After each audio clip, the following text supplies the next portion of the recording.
Mr. Michael was killed on the second day because but Deacon was killed on the first Sunday of June.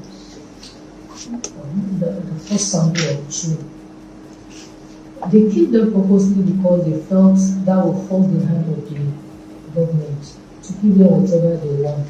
èèyàn ẹ wò principal school ibi tí wọ́n jí gbé ní Ògbómọ̀ṣọ́ yìí àwọn ti jáde o wọ́n ti wá ṣàlàyé gbogbo nǹkan tójú wọn rí pátápátá nínú igbó bí wọ́n ṣe kó wọn tó jẹ́ pé ọ̀tọ̀ làwọn tó kó wọn wọ́n kó wọn débì kan àwọn ọlọ́kadà ti dúró síbẹ̀ bí ọ̀kadà bíi 10 tí wọ́n ti dúró bọ́ ṣe fi ọ̀kadà gbé wọn bọ́ ṣe rìnrìn bíi 4 to 5 hours lórí ọ̀kadà gbogbo ẹ̀ ní ìyá ìṣàlàyé nígbà tí wọ́n débẹ̀ kí lohun tó ṣẹlẹ̀ sí wọn gangan ẹ tó wá gbọ́ lára àlàyé tí principal ṣe ẹ mọ̀ pé àwa èèyàn a rò bí bóyá Mr. Ọládòkun Michael ìyẹn mathematics teacher nìkan náà pa rárá o kì í ṣe Mr. Michael nìkan náà pa o wọ́n ní lọ́jọ́ kejì táwọn débẹ̀ ní pé ok wọ́n ní June ni wọ́n tó pa another teacher pé Deacon ni bàbá yìí tó jẹ́ teacher náà bí àwọn ará ibi ṣe pa wọ́n tún fi fídíò ìránṣẹ́ sí government wọ́n nígbà tán fi fídíò ìránṣẹ́ sí government àwọn ajínigbé wá ń ṣàlàyé pé ṣe rí pé a tún ti pa ẹlòmíì lára yín àti sẹ́ǹdẹ̀ sí gọ́ọ̀mẹ̀ntì pé ẹ rí pé gọ́ọ̀mẹ̀ntì ò nífẹ̀ẹ́ yín wọ́n ṣàlàyé báwo làwọn ṣe ń sùn báwo làwọn ṣe ń jẹ mo máa fi fídíò náà lẹ̀ kí gbogbo wa ẹ jẹ́ kájọ wò ó ẹlẹ́ẹ̀kejì nínú ẹ̀ ní wípé màmá yìí ẹni tó ń díje dupò gómìnà lẹ́ọ̀dà APC ní Ọ̀yọ́ state wọ́n ti ra mọ́tò míì fún màmá wọ́n ti ra mọ́tò fún principal o bẹ́ẹ̀ ni wọ́n ti ra mọ́tò míì fún principal then Governor Ṣèyí Mákindé náà tún wá jáde òun náà ṣàlàyé ilẹ̀kùn ó ní àwọn tí ó bá ìṣẹ̀lẹ̀ yìí lọ pé kò ń ṣe kékeré àwọn owó kìíní wà nínú àwọn tó kú Àmọ̀tẹ́kùn wà ń bẹ̀ àwọn ọlọ́dẹ wà ń bẹ̀ sójà wà nínú àwọn tó kú o gbogbo ẹ̀ náà ni Governor Ṣèyí Mákindé ló ṣàlàyé Governor Ṣèyí Mákindé tó wá ní pé ẹ wo bí o mo ti pe àjọ àgbáyé ẹ wá bá mi investigate kí ló ń ṣẹlẹ̀ báwo ló ṣe jẹ́ wípé nígbà tí mo declare wípé mo fẹ́ di governor pé mo declare lénìí kò tí ì ju 24 hours lọ ni kidnapping ló wá ṣẹlẹ̀ ní state òun pé òun fẹ́ kí àjọ àgbáyé kan jọ kan máa bọ̀ kan wá bá òun ṣe investigation ẹ wo ẹ jẹ́ kí n fi fídíò náà lẹ́ka kọ́kọ́ gbọ́rọ̀ lẹ́nu principal náà tá a bá gbọ́ ti principal tán ká gbọ́ ti Governor Ṣèyí Mákindé ẹ má gbàgbé ẹjọ́ bẹ́ẹ̀ ṣe ń wo fídíò yìí ẹ bá mi wò sàlẹ̀ níbi tán kọ subscribe sí ẹ kílíkì lé subscribe button yẹn ọwọ́ yín tẹ fi ń bá wa tẹ subscribe ẹ ò ní fi gbé ọmọ sí o ẹ ò ní fi gba lẹ́tà ìbànújẹ́ ẹ ò ní fi roko lọ́gbà ẹ̀wọ̀n o ó yá ẹ jẹ́ ká wò ó. They told us that the government will not be interested in our case again because they did not value us. But there are times that we have hope that we won't come out alive. Mr. Michael was killed on the second day because but Deacon was killed on the first Sunday of June. The first Sunday of June. They killed them purposely because they felt that would force the hand of the government to give them whatever they want. They tried a lot, but we're still grateful that we have the government that thought much of us. It was until we got out that we discovered that the whole world was interested in our case. We thought we were a write-off. So all we want to say is thank you very much to everybody, especially the officers, the governor, the president, everyone that has been involved in this case. We have scars already. We believe with time we will heal. And we pray that those that have lost their lives, the Lord will console the family. So on behalf of everyone, we are saying thank you from the depth of our hearts. We appreciate you so much.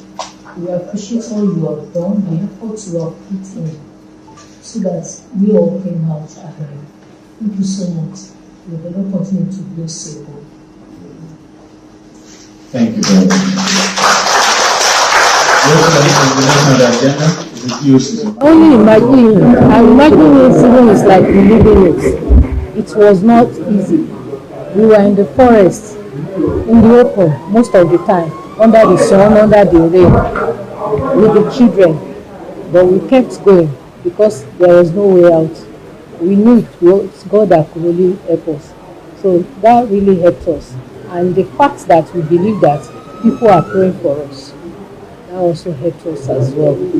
And I cannot say it's not God because sometimes things we go through, you think that when you break down, that will be the end. Personally, I was not beaten, but some of the children were beaten. You know, children, some of them are quiet, some of them are loud. And what they hate most is noise, that it attracts attention. So the youngest of them, maybe the two, Waliya and Salam, they were the one that took the best of the beating. They would close their mouth, tie it with cloth, and beat them very well. Then the men, they had it worse than us because they were blindfolded, handcuffed, and chained on the leg. All of them until they remained two. Sexual molestation, no. I want to see my husband. When I get home, I can think of any other thing. But definitely, it has to be something that will do for me. We sat them up. When we started the first week, we were bringing biscuits for them, maybe to make them comfortable. But along the line, that stopped. Then we had to move from one point to another. And that was a major problem we had. When the place is discovered, we have to move. And that starts around 7, 8 in the night. Sometimes we walk 3, 4 hours. That is most of the bruises you see on our body. The children? Yes. They carry the last 3, Salam, Waliyat, and Testimony. The girls, like my secondary school girls, they carry the fear. The other ones, they will have to walk. They fall sometimes, a lot. When we were taken, my car was used to convey us to a point. That was where we met the primary pupils and the teacher. So we had to walk for about 1 hour. They brought bicycle machine and about 10 of them. So we were parked there. And we rode for more than 4 hours on chartered paths. But they knew their way. So what actually happened? I thought they left the car there. The police will have towed the car to their office. But somebody showed me the car where it was burnt. And that was not the part we took. So I think they drove it to that point before it was touched. That was not the way we took into the college. Going to rural area will take the grace of God. You know, with time, I've worked for 28 years, so I have 4 years. With time, maybe I can get over it, but going that far, the distance between that place and Ogbomoso is far already. So I sacrifice a lot when it comes to transportation. Now, coupled with this, I don't know what will happen. And now, only point to continue, if I just skip. Ẹni tó jẹ́ gang leader operation yẹn gangan ìyẹn àwọn tí wọ́n lọ kidnap àwọn èèyàn ní Oríire local government. Wọ́n ní ọmọ bíbí ìlú Ògbómọ̀ṣọ́ ní Oríire local government gangan ni tó mọ in and out tó bí ìlú yẹn ṣe jẹ́. Ẹ̀yin èèyàn, mo mọ̀ wípé ọ̀rọ̀ tárákùnrin sọ ó ṣọ́ọ̀kì yín àbí wípé ọmọ Ògbómọ̀ṣọ́ náà lẹni tí ó lead àwọn bandits wá sí Ògbómọ̀ṣọ́ gẹ́gẹ́ bí arákùnrin ṣe ṣàlàyé. Ẹ wò ẹ ò tí ì gbọ́ nǹkan kan ipa tí àwọn ọmọ Yorùbá gangan tí wọ́n kó nínú ètò ìjínigbé tó ṣẹlẹ̀ nílùú Ògbómọ̀ṣọ́ níbi tí wọ́n ti gbé tíṣà àti àwọn akẹ́kọ̀ọ́ lọ. Ipa táwọn ọmọ Yorùbá gangan tí wọ́n kó nínú ìjínigbé yìí kì í ṣe kékeré o. Ẹ farabalẹ̀ kẹ́ wo fídíò yìí láti bẹ̀rẹ̀ títí dópin. Ẹ jọ̀ọ́ ẹ má skip ẹ̀ rárá. Ẹ má gbàgbé ẹ bá mi wo ibi tán kọ subscribe sí nísàlẹ̀ yẹn. Ẹ kílìkì lé subscribe button yẹn fún wa. Ọwọ́ yín tẹ fi ń bá wa tẹ subscribe. Ẹ ò ní fi gbé ọmọ sin. Ẹ ò ní fi gba lẹ́tà ìbànújẹ́ o. Ọ̀rọ̀ lórí ọ̀rọ̀ àwọn tí wọ́n kidnap l'Ógbómọ̀ṣọ́ náà láṣẹ wá o. Tẹ́ ẹ bá rántí mo sọ fún yín, mo láwọn DSS wọ́n ṣe gudugudu méje wọ́n ṣe yàyà mẹ́fà. Wọ́n ṣe kí ni? Wọ́n arrest àwọn informant tó jẹ́ wípé àwọn ni wọ́n fún àwọn terrorist yìí, àwọn ni wọ́n fún wọn ní information.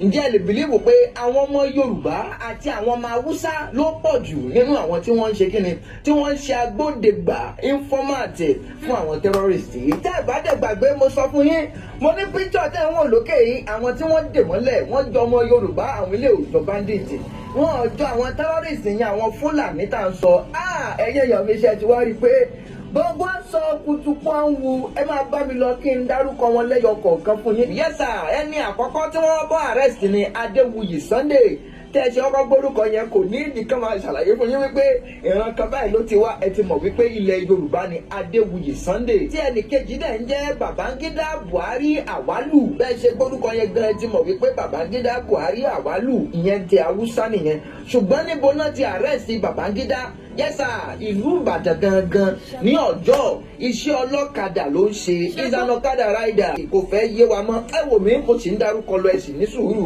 ẹnì kẹta tí wọ́n tún arrest ní Kabiru Aliyu ìlú Ìbàdàn náà ti arrest òun náà pétépété máa ń ṣẹlẹ̀. ẹ̀yẹ̀yàn ẹnì kẹrin tó tún wá arrest ní Àyànwọlé Gbénga nígbà tí wọ́n ń ṣe follow up náà tún realize wípé ẹnìkan tún wà nínú wọn tó tún jẹ́ Àyànwọlé Gbénga. ẹ̀yẹ̀yàn mi kò tún wá tán síbẹ̀ o ẹlòmíì tún wà tóun náà tún jẹ́ Rafiu Abdulmajid ṣe wá rí Rafiu Abdulmajid yìí òun ló lọ máa ń supply nǹkan fún wọn nínú igbó bóyá bí oúnjẹ oríṣiríṣi nǹkan òun ló máa ń lọ ń kó fún wọn. yẹ́sà ṣe ti rí pé pètèpètè ń ṣẹlẹ̀ Rafiu Abdulmajid ẹ̀yìn èèyàn ẹlòmíì tún wá wà nínú wọn tó jẹ́ wípé graduate òun tiẹ̀ parí ní school ọmọ Yorùbá ni ní kí lorúkọ ẹ̀ Adélẹ́yẹ Ayọ̀mídé kí a máa sọ wípé iṣẹ́ tí ò rí àbí pìtìpìtì tó bá ló jẹ́ kó lọ join àwọn informant àwọn terrorist kí ló ń ṣẹlẹ̀ gangan a graduate for that matter. now báwo wá ni ọwọ́ ṣe tẹ àwọn informant yìí tẹ́ ẹ bá rántí lẹ́ẹ̀kan mo sọ fún yín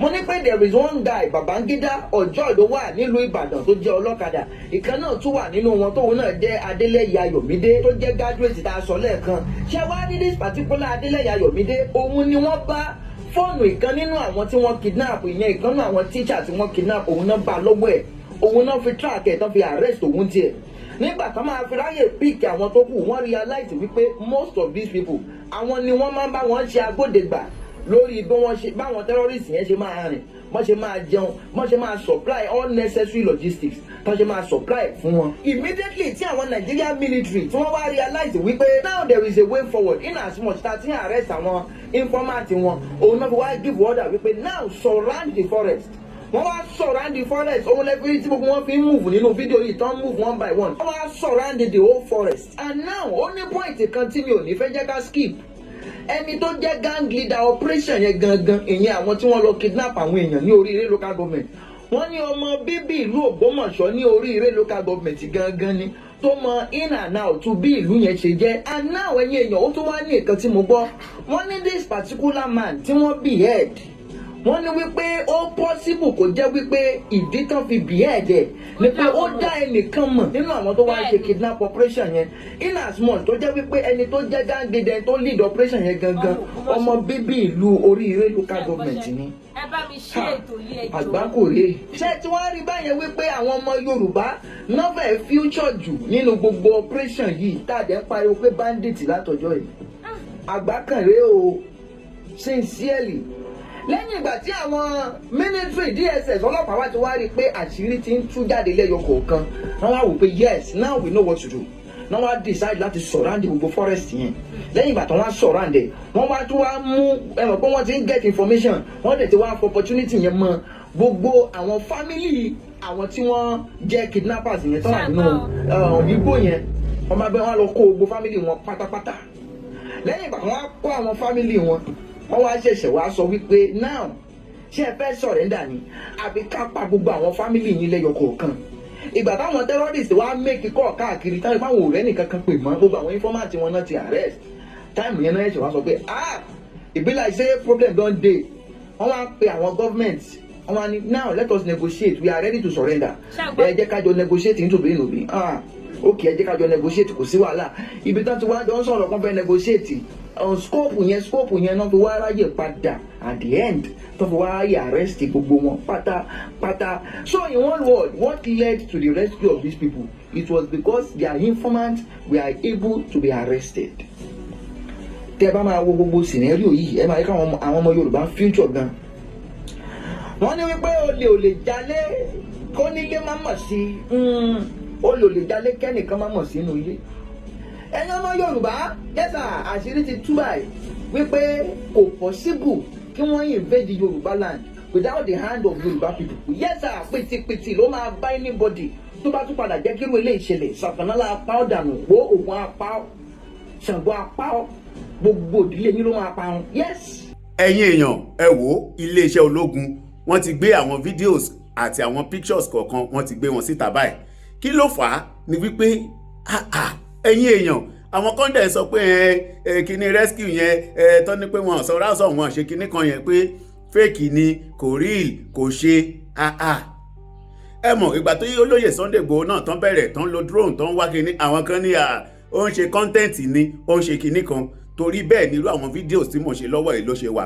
so nínú videos tẹ́ fẹ́ wò yìí a máa fi àwọn pictures àtàwọn videos bí àwọn ológun kẹ́ lè rí bó ṣe lo fighter jet tó ń lo helicopter tó ń lo missile tó ń lo oríṣiríṣi tó ń lo ìbọn tó ń lo kíná pé machine gun gbogbo ẹ̀ pátápátá bó ṣe surround ibẹ̀ yẹn bó ṣe spot wọn attack báwo náà ṣe launch attack lórí àwọn ẹni yìí tó fi jẹ́ pé àwọn tó fẹ́ sá lọ wọ́n fún wọn ní bájínátù ìkòsà ipò ìgbà àwọn tó wò pé ọwọ́ pálábá ti ségi wọ́n yà káwọ́ sókè ni wọ́n fi kó àwọn mẹ́jọ.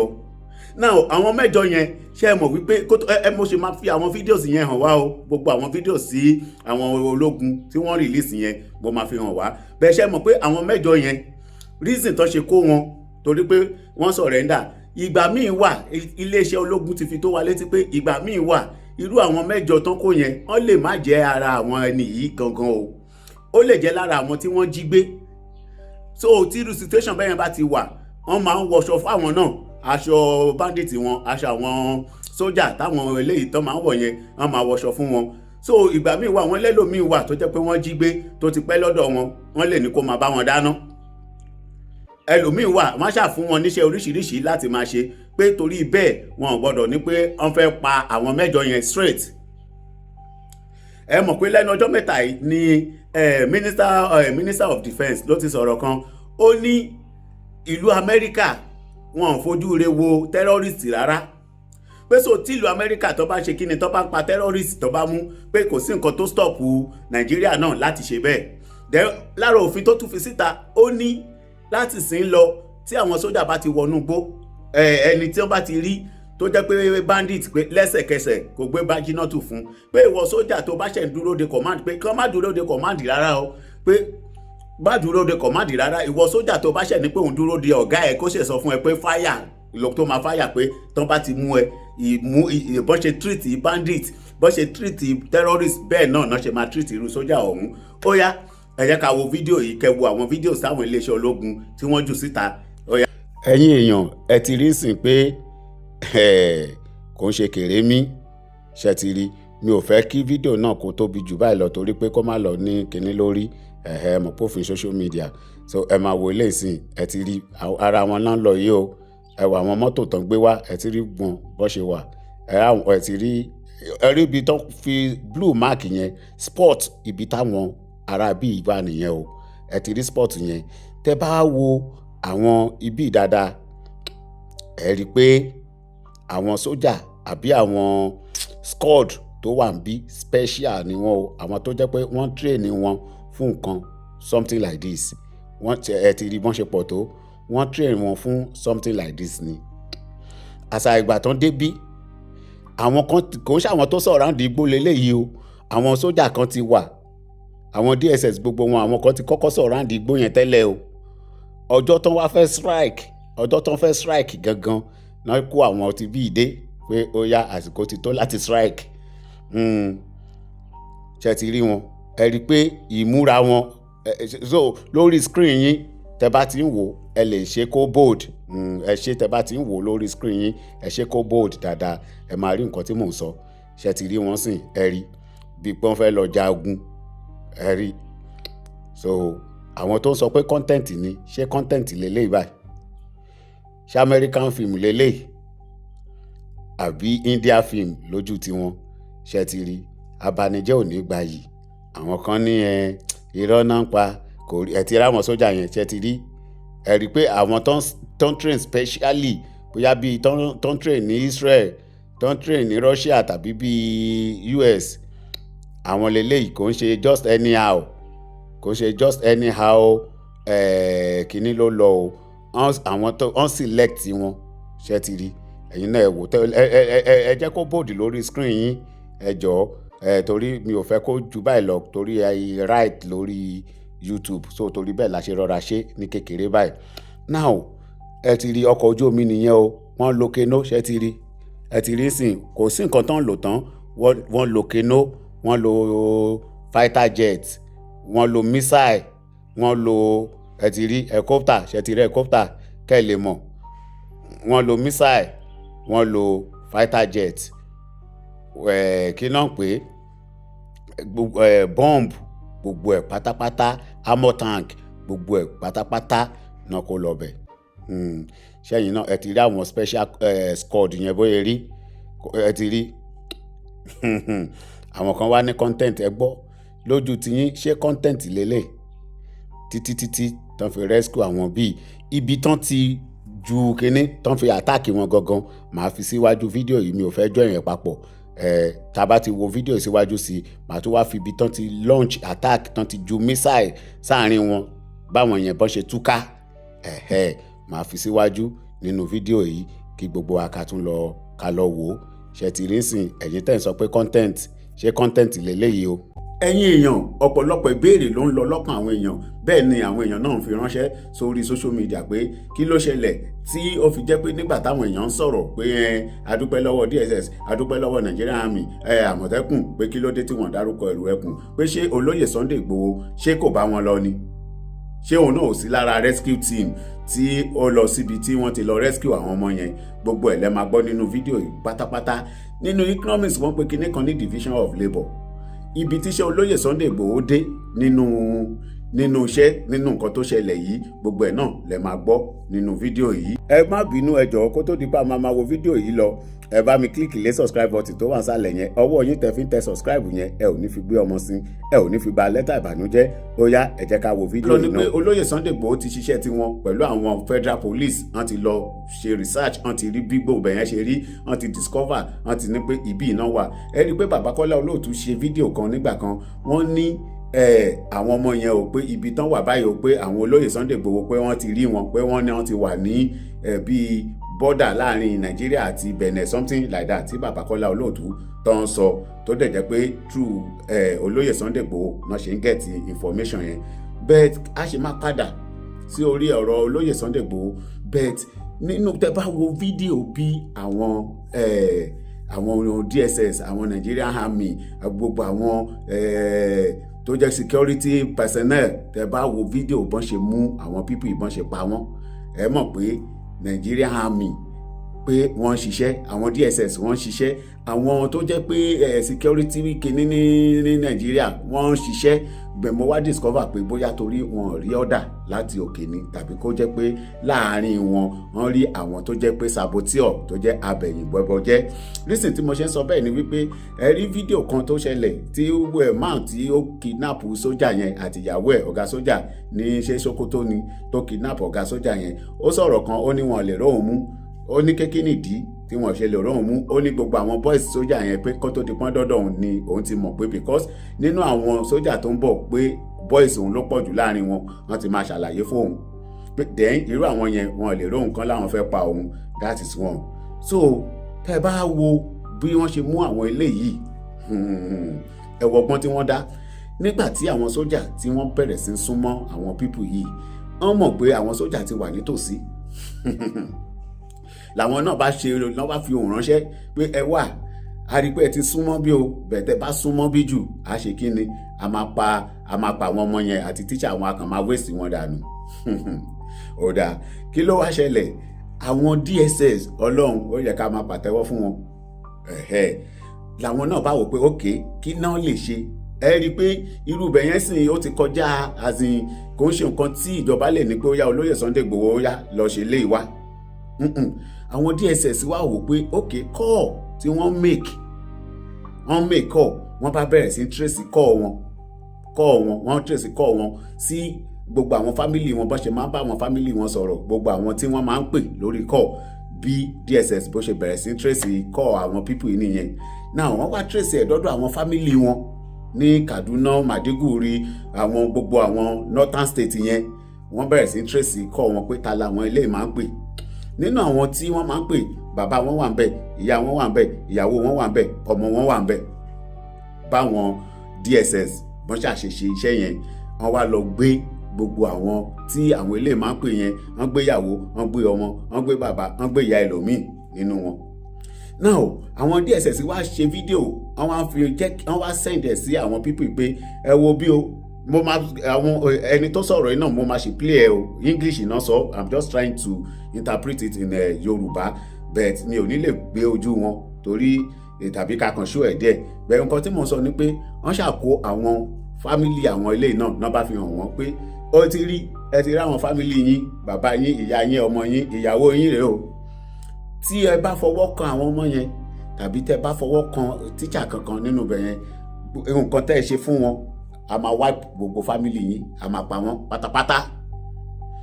Wọ́n ní bí àwọn eléyìí ṣe wá ní pé ó dáa mọ̀ nǹkan àwọn tí afẹ́kẹ́ release tẹ́lẹ̀ ó dáa, kò ṣe pé ẹ fi wọ́n lẹ̀ bẹ̀tẹ̀ ẹ kàn bá wa sọ̀rọ̀ owó, ẹ jẹ́ ká jọ negotiate. ń sìn yìí wọ́n wá ń bẹ àwọn DSS àti Nigerian Army pé ó dáa, ẹ jẹ́ ká negotiate nígbà yẹn pé àá fi wọ́n lẹ̀. But at that time àwọn DSS ò gbà mọ́. Wọ́n wá fún wọn ní 72 hours pé ẹ̀yin people yìí a fún yín ní 72 hours tí ẹ bá release àwọn ọmọ yìí à launch attack lórí yín o. Now àwọn eléyìí náà ṣì ní strongest pé kò sí nǹkan tó máa ṣẹlẹ̀, Meanwhile àwọn route tí wọ́n lè gbà escape gbogbo ẹ̀ ni àwọn military personnel, àwọn DSS, àwọn gbogbo àwọn tó ṣáà lọ rescue team, gbogbo ẹ̀ náà ti wà, gbogbo ibi tán lè gbà sá jáde. Tẹ́ ẹ bá wo fídíò yẹn àfi bí ìgbà téèyàn wo American film, gbogbo ẹ̀ làwọn military personnel yẹn náà ti wà. Mo wá ń gbọ́ tọ́gà sójà yẹn wá sọ fún wọn pé when you hear boom pé don't shoot yet o, hold your rifle, make sure pé ẹni tẹ́ fẹ́ pa gangan lẹ́ ń rí o, ẹ rí ẹni tẹ́ fẹ́ pa gangan kó tó di pé ẹ máa shoot o, pé ẹ rí ẹni tẹ́ fẹ́ pa, ó ní tẹ́ bá ti gbọ́ boom ẹ rí ẹni tẹ́ fẹ́ pa kó tó di pé ẹ shoot ẹ. Ẹ mọ reason tó dẹ̀ ṣe ń give order ni pé torí boom yẹn gbogbo máa scatter, àtàwọn tó fẹ́ pa o àtẹni tó fẹ́ pààyàn àti àwọn ajínigbé gbogbo wọn máa scatter sínú igbó. So tó bá kàn shoot gbàgbàgbàgbà pé èèyàn kan ló sá lọ yẹn, ó ṣeéṣe kán pa lára àwọn tí wọ́n jí gbé. So ọ̀gá wọn fún wọn ní warning nínú fídíò tí mo wò, torí fídíò yìí wà dáadáa, ó wà káàkiri lórí Telegram pé tẹ́ bá ti gbọ́ boom ẹ wojú ẹni tẹ́ fẹ́ pa dáadáa, rí pé ẹ rí ẹni yẹn kó tó di pé ẹ shoot ẹ. Now nígbà tí mo wo fídíò yẹn tẹ́kẹ́ lè mọ̀ pé ìjọba náà gbìyànjú, helicopter wà ń bẹ̀, drone wà ń bẹ̀, missile mi ò mọ̀ àbí kí náà máa ń pè kí níyẹn tó jẹ́ pé ó máa jáde tó máa lọ fúùn tó máa lọ balẹ̀ bù sínú gbogbo ẹ̀ náà lò. Keno ó wà ń bẹ̀, machine gun ó wà ń bẹ̀, armor tank ó wà ń bẹ̀, gbogbo ẹ̀ náà kó lọ sínú igbó yìí, gbogbo ẹ̀ pátápátá náà kó lọ sínú igbó. Helicopter ó wà ń bẹ̀ tí gbogbo ẹ̀ ń lọ bí war film. So nígbà tí wọ́n ti sọ fún wọn pé a fún yín ní 72 hours kẹfì release àwọn people yìí, àwọn ajínigbé wá wò pé ok ẹ jẹ́ ká fà àwọn eléyìí guide ara. Tá a bá ń wo fíìmù ẹ máa ń rántí pé tí àwọn tó bá jíyàn gbé tí wọ́n máa múyàn pé ó yá ìwọ pé tó bá shoot mèmí náà máa pa eléyìí. So àwọn fi àwọn tó ń jí gbé wọn wá fi wọ́n guide ara wọn pé wọn ò ní lè ṣe anything. But meanwhile ẹ rí i pé nínú àwọn fídíò tí mo ti máa ń ṣe tẹ́lẹ̀ máa ń sọ̀rọ̀ nípa drone, pé wọ́n máa ń fi drone launch missile. Tó bá launch missile wọn ò jù sí most especially tó bá ti jẹ́ pé captive wà láàrin wọn, pé àwọn tó ń jí gbé wà láàrin wọn, wọn ò ní ju bọ́ǹbù yẹn gangan sí orí wọn, no, tòsí láràndì wọn gbàgbàgbàgbà wọn máa jùlẹ̀, àtẹni tó ń jí gbé àtẹni tó jíyàn gbé gbogbo wọn wá scatter sínú igbó bí àwọn security personnel Nàìjíríà gbogbogbò wọ́n yẹ bẹ̀rẹ̀ sí ń pa àwọn eléyìí nìyẹn o. wípé àwọn náà gbé ìbọn tiwọn, tẹ́ bá rí ìbọn maṣú ẹ máa rí àwọn ìbọn wọn, àwọn náà níbọn lóríṣiríṣi, wọ́n ní mísáì tiwọn, wọ́n ní gbogbo ẹ̀, wọ́n ní weapon. Nǹkan tó ń fún wọn ní kinní nìyẹn pé àwa kẹ̀ àwa náà dúró déédéé, àwa náà ní weapon, àwa náà ní oríṣiríṣi pé kí lẹ fẹ́ kó wá bí táwa ò ní. Gbogbo nǹkan tó ń ṣe wọ́n nìyẹn, wọ́n ti gbà pé ìjọba amúnimógún ni. So helicopter lọ, drone lọ, wọ́n launch missile sáàrin wọn, po. So as they are trying to escape, bí wọ́n ṣe ń gbé fún àwọn wèrè yìí nìyẹn o, tó ń gbé fún wọn. A ní lè show kíní fídíò yẹn torí pé ó máa against kíní lórí bíbá, so a ní lè show ẹ̀. Bẹ́ẹ̀ tí a bá lọ sórí Telegram ẹ kàn kọ síbẹ̀ pé rescue Ọ̀yọ́ kíní, ẹ máa ráwọn videos lóríṣiríṣi lórí Telegram, ẹ máa rí bẹ́ẹ̀ tí àwọn èèyàn ti post lọ gbogbo bọ́n ṣe carry out operation yẹn, gbogbo ẹ̀ pátápátá ló wà lórí kíní. Now ibi tèmi wá ń lọ leléyìí, so ìjọba tiẹ̀ ní agbára láti mú àwọn people yìí. Ok, tó bá rí bẹ́ẹ̀, nǹkan kan ṣì máa ń jọ mí lójú. Definitely nǹkan tó mú DSS tán fi lè trace family àwọn ẹni yìí, tán fi lè trace family wọn lọ sí àwọn ìlú táwọn family wọn wà. Àwọn ọmọ tó máa tán ṣe program lórí TikTok, lórí Facebook, tó máa ń show ara wọn, tó ń ṣojú ara wọn lóríṣiríṣi yẹn. Definitely DSS lè mú wọn, ìjọba lè mú wọn. Why tí wọ́n ti gbégbésẹ̀ lórí irú àwọn yẹn? Why tí wọ́n ti gbégbésẹ̀? Nǹkan tèmi ṣe ń wò nìyẹn. Nǹkan tó, because DSS, ibi tí mo ti mọ̀ pé DSS lágbára, ọjọ́ kan wọ́n invite ọ̀rẹ́ mi kan. Nígbà tó máa dé ọ̀dọ̀ DSS gbé fọ́tò ẹ̀ jáde, wọ́n sọ gbogbo school tó lọ fún, primary school, secondary school, university. Lecturer lẹ́ni yẹn, wọ́n sọ school tó ti ń lecture, wọ́n dárúkọ ìyàwó ẹ̀ ní school tó jẹ́ teacher, wọ́n dárúkọ ìyàwó ẹ̀, wọ́n dárúkọ àwọn ọmọ ẹ̀ mẹ́tẹ̀ẹ̀ta, wọ́n dárúkọ ibi tí ìyàwó ẹ̀ ti ń ṣiṣẹ́, everything. Ó ní òun dẹ̀ rí kíní yìí, òun bẹ̀rẹ̀ sí gbọ̀n pé báwo làwọn ẹni ṣe mọ̀, kẹ́lẹ̀ mọ̀ pé DSS wọ́n try. But àwọn ọmọ tó ń ṣe Facebook video, tó ń ṣe TikTok video yẹn, tí wọ́n bá lè trace ordinary call tó ń lọ fi gbé family àwọn yẹn, mélòó làwọn ọmọ tó ń ṣe video tó jẹ́ àwọn kidnappers, àwọn bandits tó ń ṣe fídíò yẹn lórí Facebook, tó ń ṣe lórí YouTube. Bàbá Tinubu, ẹ jọ̀ọ́ ẹ sì ṣiṣẹ́ lórí àwọn yẹn náà. Ẹ má jẹ́ káwọn ọmọ yẹn wò pé àwọn kan lè ráàdì pé àwọn ní equipment. Bẹ́ẹ̀ ṣe léyìí náà, ẹ command àwọn èèyàn kí wọ́n lọ ṣe. Now báwo ni ọ̀rọ̀ yìí ṣe bẹ̀rẹ̀ gangan kó tó di pé ìgbésẹ̀ bàbá Tinubu, President Tinubu, pé wọ́n gbé ìgbésẹ̀. Now ẹ máa gbọ́ o, ẹ̀yin èèyàn, ṣe rí ká tún fún gbogbo àwa àti gbogbo èèyàn pátápátá tí ó jẹ́ bloggers, àwọn media, ká fún everybody náà pé thank you, kéèyàn sọ pé thank you to everybody. Yes, gbogbo fídíò tá à ń ṣe lórí àwọn kinní, gbogbo ẹ̀ níjọba ń rí o, gbogbo ẹ̀ ní ìjọba ń rí pátápátá. Nígbà táriwo pọ̀ lórí bàbá Tinubu, ẹ mọ̀ àwọn èèyàn challenge bàbá Adébóyè, wọ́n bẹ̀rẹ̀ sí sọ̀rọ̀ sí wọn, kinní kan Adébóyè whatever, wọ́n ṣàṣọ ó cancel protest àwọn redeem. Bàbá wa ní pé òun ti gbàdúrà, ó wá dà gbàdúrà ò fẹ́ pé ṣàdúrà ò gbà ni. Bàbá ìwà gbéra, bàbá Adébóyè yẹn, pásítọ̀ Iye Adébóyè, wọ́n wá lọ sọ́dọ̀ Tinubu pé ọ̀gbẹ́ni wà, àwọn ilé yìí wọ́n á ba ìjọba ẹ jẹ́ o, àwọn eléyìí á ba ìjọba ẹ jẹ́ o, pé kí lòun ṣe lórí àwọn pípù yìí. Now bàbá Adébóyè wá sọ fún Tinubu pé Tinubu come, gbogbo ẹ̀ náà ló wà lórí íńtánẹ́ẹ̀tì o, tẹ́ bá lọ wò bí bàbá Adébóyè ṣe ṣàlàyé, torí mi ò ṣẹ̀fẹ́ máa gbé fídíò yẹn wá ni pé wà ó dà, ṣé o mọ̀ nǹkan tó máa ṣe, pé gbogbo àwọn tó head security department pátápátá, ọ̀gá sójà, pé ọ̀gá DSS, pé ọ̀gá ọlọ́pàá, pé àmọ̀tẹ́kùn, pé everybody lọ sọ fún wọn pé tí ẹ bá wá solution sí nǹkan tó ń ṣẹlẹ̀ yìí, ẹ̀yin tẹ́jọ́gà ẹ lọ resign. That proves that you are not competent. Kí ẹ lọ resign, ó jẹ́ pé ẹ wà competent nìyẹn. Tẹ́ ẹ bá ti lè rí solution sí banditry and kidnapping lórílẹ̀‐èdè yìí, ẹ wà competent nìyẹn. Pé go and resign, ká fix àwọn ẹlòmíì síbẹ̀. Ẹ̀yin náà wo ọ̀rọ̀ yẹn, ta ló máa gbọ́ tó jọ́gà tán wá yọ ẹ́, kàn fi bí ọmọọṣẹ́ sí pé eléyìí ò kò kájú òṣùwọ̀n. So Tinubu ó wá ṣe meeting, ẹ máa rí i pé even before the day tán máa mú àwọn ọmọ yẹn, ẹ rí i pé wọ́n ní Tinubu ṣe meeting pẹ̀lú àwọn ọ̀gá àwọn different security department, tó ṣe meeting bíi 2 hours pẹ̀lú wọn. Now wọ́n dẹ̀ gbé bold step pé ó yá let's work. kò ń ṣe pé àwọn ẹni ò lè ṣiṣẹ́ tẹ́lẹ̀tẹ́lẹ̀ o yes bẹ́ẹ̀ ṣe rí wọ́n lè ṣiṣẹ́ bẹ́ẹ̀ torí pé kò sí wọn command wọn báyìí then kò ń sí teamwork báyìí àní tẹ́ bá wo fídíò tí wọ́n fi rescue àwọn ọmọ yẹn tó bá jẹ́ pé wọ́n lo irú strategy láyé Chibok kò ní àwọn bandit ò ní wá sí Nàìjíríà mọ́ tó bá jẹ́ strategy tí wọ́n lò láti fi rescue àwọn ti Ọ̀yọ́ yìí òun náà lò ní ayé Chibok girls kò ní sí bandit wọn ò ní dúró sẹ̀ ẹ lọ sí Instagram ẹ lọ béèrè kí náà pé Telegram ẹ lọ sórí Telegram ẹ kàn kọ síbẹ̀ pé Ọ̀yọ́ rescue team like that ẹ kàn lọ kọ kẹ lọ wo àwọn videos àwọn táwọn sójà pa wọ́n pọ̀ bàjẹ́ kò ń ṣe wọ́n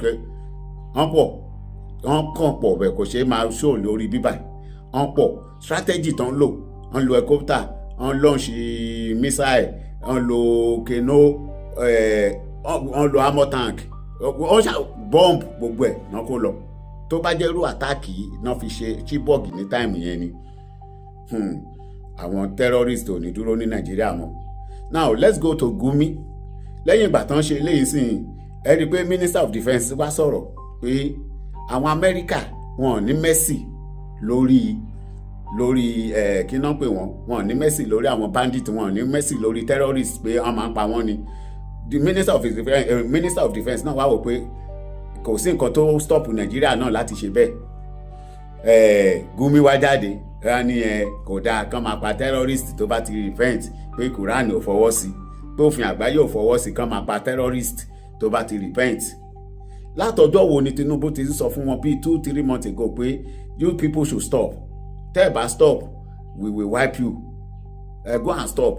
Gumi ò ráyè kò sọ fáwọn ọmọ yẹn ní táìmù yẹn pé ẹ lọ stop o nígbà tí president ti ń sọ̀rọ̀ pé we give you 3 months we give you 3 months gbogbo gbà yẹn bàbá Adébóyè ti sọ fún Tinubu pé wá give these people ṣe 90 days bàbá Adébóyè sọ fún Tinubu fún àwọn ní 90 days pé tán bá ti after that 90 days kò bẹ̀rẹ̀ sí ń ṣe kíni kò bẹ̀rẹ̀ sí ń fáyà wọn Tinubu dẹ̀ ṣe bẹ́ẹ̀ lóòótọ́ so adúpẹ́ lọ́wọ́ Ọlọ́run lẹ́ẹ̀kan sí congratulations shout out to you Nigerian Army DSS Àmọ̀tẹ́kùn and other intelligence group àbí military group tí I might not know but I know that you are many tí ẹ ṣiṣẹ́ Ọlọ́run á máa wà pẹ̀lú yín o àti ilé àtọ̀nà yín àtàwọn ọmọ yín Ọlọ́run á máa dáàbò bò wọ́n ẹni bógun lọ ẹni kú sí ojú ogun o.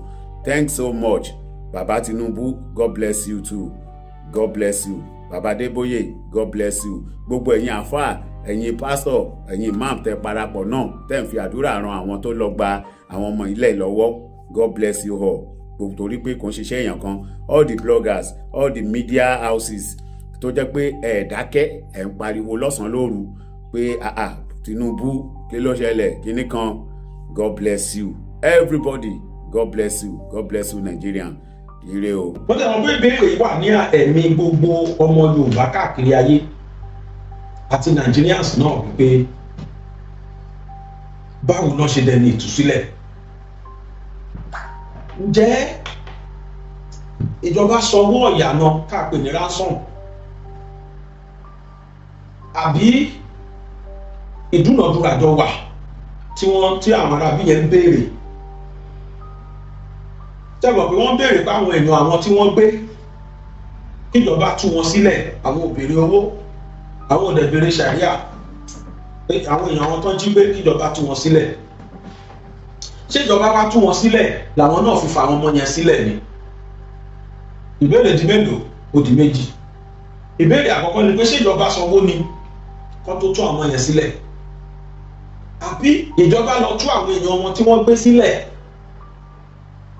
Ẹlẹ́ẹ̀kẹta ni pé ṣèjọba bá wọn jà ní ìjà kájọ bẹ́kẹ́ pásítà gan kájọ yìnbọn fúnra wa? Èwo ni wọ́n ṣe nínú mẹ́tẹ̀ẹ̀ta tó fi di pé wọ́n ráwọn ọmọ ìgbà? Ẹ wá nǹkan fìdílé tàbí kẹ́ fìdílé nǹkan òun la fẹ́ túwò bí wọ́n ti ráwọn ọmọ yẹn gbà. Ẹnìkan wà tó jọ́ga DSS nígbà kan rí tó ti rìtáyà. Wọ́n gba ọkùnrin yẹn lálejò, gbogbo nǹkan tó ń ṣẹlẹ̀ pátá ní DSS mọ̀ ń pa ẹ̀. Gbogbo nǹkan tó dẹ̀ ṣẹlẹ̀ pátápátá ní National Security Advisers Office NSA ọ́fíìsì yẹn ni wọ́n mọ̀ ń pa ẹ̀. Gbogbo nǹkan tó ń ṣẹlẹ̀ pátápátá ní àwọn ọkọ̀ ológun wa mẹ́rẹ̀ẹ̀rin ni wọ́n mọ̀ ń pa ẹ̀. I mean Air Force, Police, Army and Navy. Àwọn mẹ́rẹ̀ẹ̀rin yẹn mọ̀ ń pa ẹ̀. Gbogbo tó ń ṣẹlẹ̀ pátápátá lórí bọ́ọ̀lù fẹ́ gba ọmọ yẹn sílẹ̀ ní àwọn ẹ̀ṣọ́ aláàbò tabẹ́lé pàápàá tá a mọ̀ sí paramilitary tí wọn kì í ṣe full force bíi civil defence. Àwọn yẹn náà mọ̀ ń pa ẹ̀. Bákan náà ni pé àwọn ẹ̀ṣọ́ aláàbò ti àárín wa táwọn gómìnà dálẹ̀ àti tí individual dálẹ̀ tíjọba dẹ̀ gbòǹtẹ̀lù, àwọn yẹn náà mọ̀ ń pa ẹ̀ bíi Àmọ̀tẹ́kùn, vigilante group, ìlú ẹkùn, kí ló tó kù, so safe àtàwọn míì bẹ́ẹ̀ ni wọ́n mọ̀ ń pa kí ló ń ṣẹlẹ̀. Ok, ọ̀rọ̀ náà bẹ̀rẹ̀ látòrí wípé federal government, ohun tí mo fẹ́ sọ yìí, ẹni bá wù ní kó gbàgbọ́, ẹni tó bá wù kó má gbàgbọ́. Ṣé ẹ rántí wípé níbi ọ̀sẹ̀ mẹ́ta sẹ́yìn akọ̀dédé ni pé Ìgbòho àtàwọn federal police wọ́n jọ ń káàkiri inú igbó bí ẹran tí ọmọ ẹ̀ sọnù. Àwọn tó lọ ń ṣe fíìmù ní, wọ́n ṣe content ní, wọ́n ṣe kinní kan ní, aṣọ ní reason. Àṣẹ secret kan wà bẹ́ẹ̀ tí wọ́n jẹ́ ká gbọ́ tí Ìgbòho náà dẹ̀ sọ fẹ́ dà lọ́wọ́. Of which government Ọ̀yọ́ mọ̀, wọn dẹ̀ jẹ́ kó fọ́n fẹ́ kó go further. Kí ló fà á? Ẹni bá wo fídíò tí mo ṣe lánàá lórí Ààrẹ Ọ̀nà Kakanfò, gbogbo ẹ̀kọ́ la máa fi bú Gani Adams. Gani Adams sọ pọ́ìntì kan níbẹ̀ tí mo rí dìmú lánàá wípé ó wá wọnú igbó lọ, ó fẹ́ máa mọ secret. Ìgbòho ló bá rí yẹn o pé ó fẹ́ gba ṣáìn mọ́ gọ́fúnà Ọ̀yọ́ lọ́wọ́, ìyẹn yà declare curfew. Ṣé ẹ mọ̀ pé tó bá gba ṣáìn yẹn àwọn ọmọ Nàìjíríà, àwọn ọmọ Ọ̀yọ́ wọ́n máa penalize gọ́fúnà yẹn, kódà ó lè fa kọ́yìn píṣẹ ẹ̀ pàápàá, wọ́n á sọ pé wọ́n ló ń gba security vote. Gbogbo yẹn ní Ààrẹ Ọ̀nà Kakanfò yẹn sọ lánàá. Ẹni tó bá wo fídíò yẹn dáadáa, ẹ tí ò bá wò tàbí tí ò yẹ, ẹ padà lọ wò ó, wà lórí YouTube, ó wà lórí YouTube channel mi BGI TV. Fẹ́yìn tẹ́ bá sí lórí YouTube, ẹ padà lọ wò. Àwọn ọ̀rọ̀ yẹn mo wá kọ́ ilẹ̀ jáde pé nígbà tí ọ̀rọ̀ wa ṣẹlẹ̀ sí, mo ṣe wá kọ́ ìnà ọ̀rọ̀ yẹn jáde pé òhó máa yí mọ nǹkan tó ń ṣẹlẹ̀. Mo fọlọ́ búra, Ààrẹ Ọ̀nà Kakanfò àti Gọ́vnà Mákindé wọ́n jọ máa ń sọ̀rọ̀, wọ́n jọ ṣe nǹkan in common ni, the way I'm looking at it. Ó mọ reason tí gọ́vnà fi declare curfew, Ààrẹ Ọ̀nà Kakanfò mọ̀. And reason tí Gọ́vnà Mákindé fi declare curfew ni pé àṣé àwọn intelligent reports kan wà lórí drone tí Ìgbòho fly ìjọ sí. Ṣé ẹ rántí pé kì í ṣe Ìgbòho nìkan ló dá wà, federal agency wà pẹ̀lú ẹ̀, wọ́n rán wọn ṣẹ́ ni, wọ́n rán àwọn Ìgbòho ṣẹ́ ni. Bọ́ṣẹ́ rí àwọn tí àwọn Fúlàní yóò fọkàn sí, DSS, Nigeria DSS, mo remove addresses for yín. 3 years for our DSS. Hip hip hip, hooray! Hip hip hip, hooray! Hip hip hip, hooray! Let me replace my address. Gbogbo agbófinró wa confam ní Nàìjíríà ti tẹ́lẹ̀ kọ́ la wà mọ́ o. Nàìjíríà ti tẹ́lẹ̀ kọ́. Ní Nàìjíríà la wà sí. Ẹni báwùn ó lè gbà tí mò ń sọ ìgbọ́. If you like, don't believe it. Bàbá kí náà pé bàbá ẹ̀ tó máa ń sọ̀rọ̀, bàbá Kọ́lá Olóòtú, wọ́n mẹ́nu kọ̀rọ̀ yẹn fẹ́rẹ́ lánàá, wọ́n dẹ̀ tó tirẹ̀. Bàbá Olóòtú sọ fún wa ní last week wípé tí ọ̀sẹ̀ yìí bá máa fi parí, ọ̀sẹ̀ tó parí lé ní Saturday yìí, pé tọ́sẹ̀ yìí bá máa fi parí, wọ́n máa gba àwọn ọmọ yẹn jáde. Intelligent report ló jẹ́ bẹ́ẹ̀ o. Ìṣe pé kákọ̀ jókòó sínú yàrá wa, káwọ agbádá, ká máa wá criticize àwọn tí wọ́n dààmú lọ́sàn-án lóru. Ẹni tí ò bá fẹ́ fún Ìgbòho ní accolade ó máa fún. Máa yẹn mọ̀ nípa gbogbo tó ṣẹlẹ̀ látòkè délẹ̀, ó ní full knowledge bó ṣe release àwọn ọmọ ẹ̀. now wọ́n rán àwọn Ìgbòho lọ àwọn tí wọ́n ń ṣiṣẹ́ yẹn tí wọ́n rán àwọn bandit yẹn láti ṣe tọ́jú olóṣèlú tó ń ṣiṣẹ́ yẹn láti sọ gọ́fìmẹ̀ntì lẹ́nu wọ́n ọkọ̀ sí pé Ìgbòho wọ́n kà put out àwọn tọ́jú ń ṣiṣẹ́ yẹn gbogbo káwọn fún lórí intelligence report not knowing they were gathering the most precious intelligence report. Ìgbòho wá ṣe kinní kan wà tó wọn àtàwọn federal officers kan jọ lọ they never disclose it.